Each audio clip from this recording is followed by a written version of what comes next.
What is illegal but unethical way to make a lot of money? Work for Asurion. Any kind of electronics extended warranty you ever been sold, half the time it might be backed by Asurion. I work there still. We lie all the time to get the sale. Except me. That's why I am bad at sales. Because the product fucking sucks when you just tell the truth about it like I do. You have Verizon, AT&T, or almost any other carrier. Most of the time when you call in, you're talking to an Asurion rep disguised as tech support. Anytime they try to sell you Verizon Protect Home or some other warranty product, they're lying about what it covers and what it comes with. And they make commission, along with their supervisors. We are not trained to do any tech support at all, ever, and all our supervisors ever tell us in the Skype chat is to get more sales. Even if we for sure solve 99% of the calls that we get in, we are threatened with losing our jobs every single week if we didn't make more and more sales. It's all they care about. I even recorded plenty of group and 1v1 meetings with management. They fully support and encourage us to lie as much as we can about it to get the sale, without getting caught. And anytime we accidentally blatantly lie too much, guess who gets thrown under the bus? The tech support trap, and the customer still gets screwed out of their money too. I swear, Ticketmaster is run by the fucking devil. I wanted to see a musician I really liked who was coming to my city, and tickets were only around $50. Within 30 minutes they were sold out, and lo and behold, Ticketmaster had them on their site for $150 a piece. They're just glorified scalpers on a larger scale. I long for the day that they fuck off so I can go see a concert without paying 3 to 4 times the original ticket value.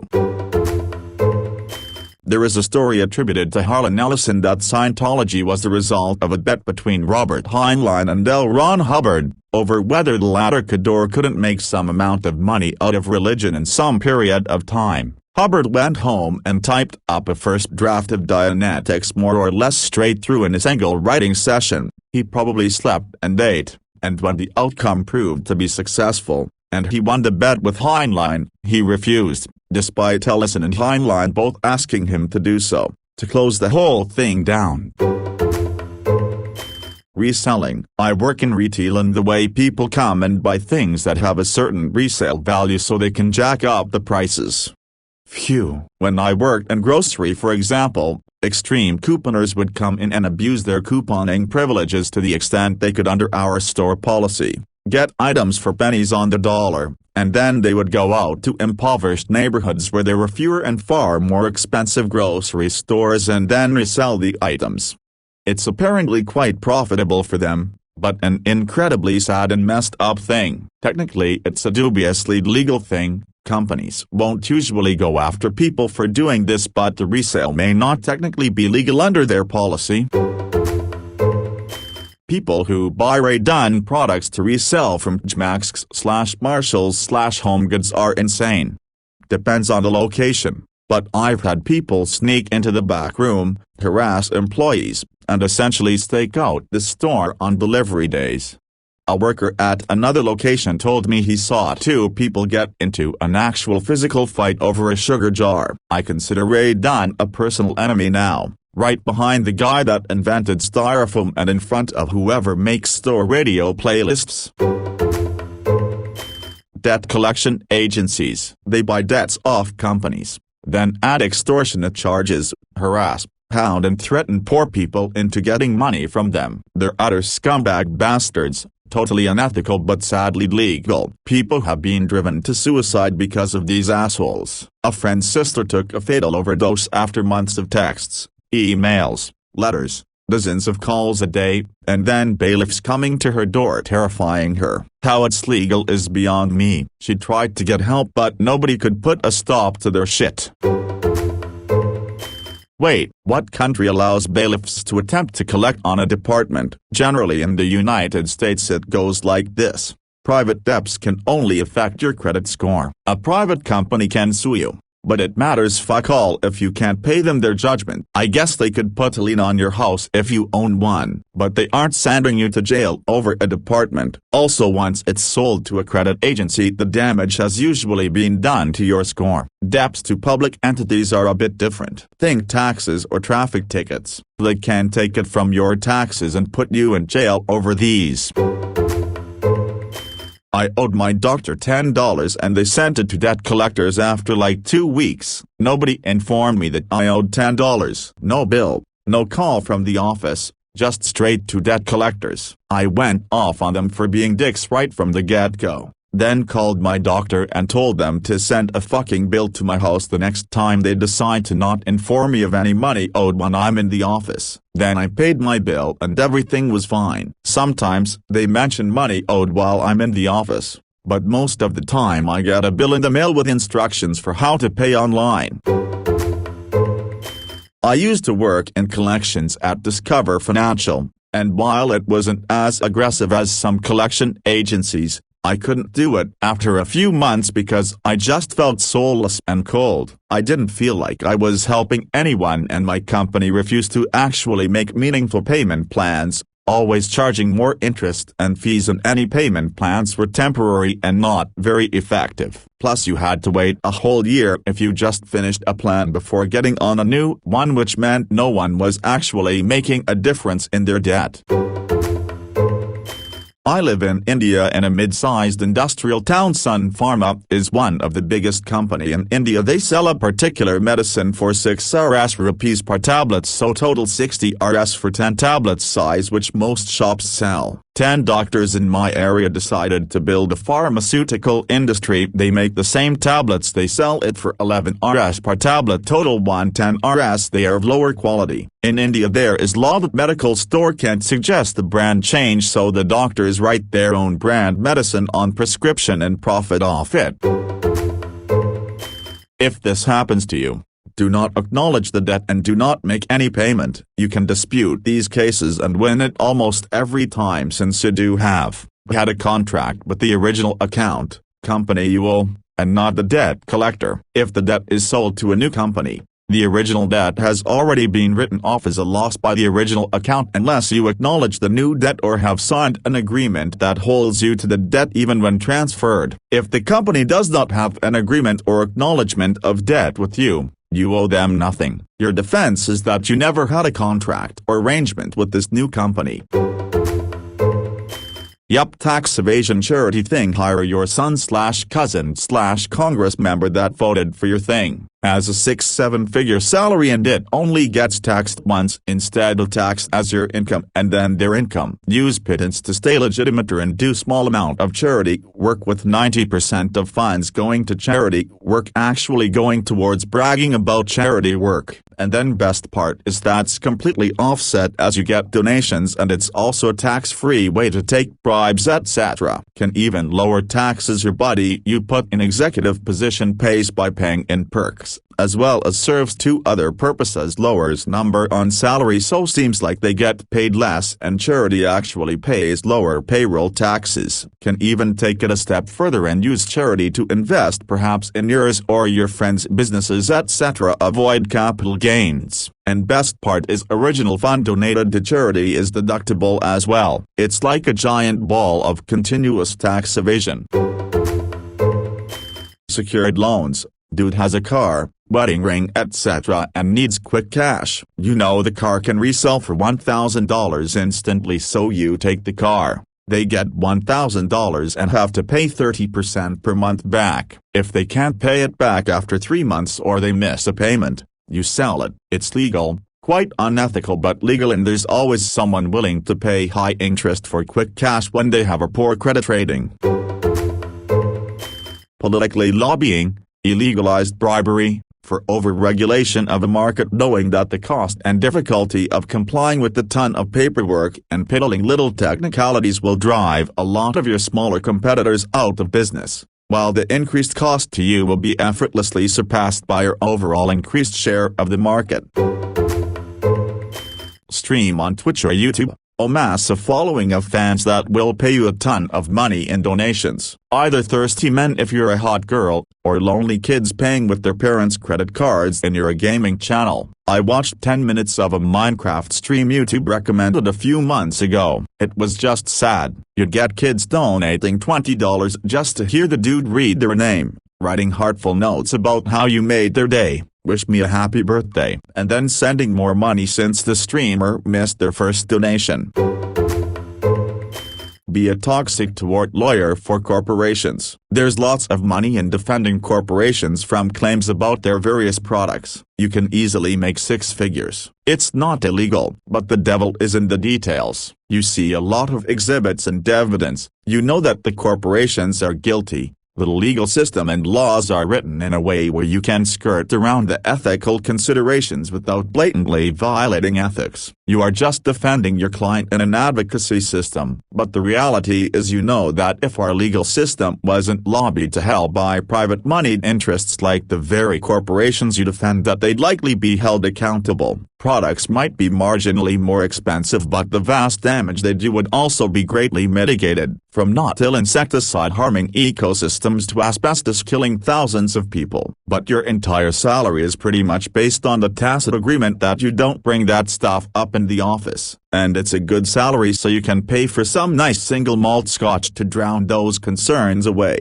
You do want to pay for a good house and private school for the kids. You want to live up to your own egotistical expectations and your upper middle class social norms of making a lot of money. What do you consider unethical? And by legal you mean by US legal code or another country? There are so many ways to make money legally but unethically, and by that token there are so many illegal but ethical ways to make money. Example, I could have a delivery company that is totally legit. I charge my customers for delivery like for food or packages, but I deliver weed. I take it from one location to another and I make a delivery fee. I'm not breaking any always BC. The companies are different and what I do is different than the action being taken by the purchaser and seller. Be a subcontractor and do part of a renovation job on a home. Claim that the general contractor didn't pay you. Put the lien on the house, and tell the homeowners to pay you. The homeowners will have no proof at all that you got paid or even the amount you were supposed to be paid as long as the general contractor doesn't give up their files. Yes, subcontractors are 100% able to do this in America. Run a factory farm/slaughterhouse/meat plant. Those corporations are rich as shit because they whittle down their costs by cramming animals into tiny spaces, mutilating them so they can't bite, stuffing them with cheap unhealthy feed and hormones so they grow faster than their bodies are meant to, recklessly using antibiotics since those places are covered in shit and breeding grounds for disease, etc. But hey, it's cheap and the consumers love sitting and drive-through lines for it.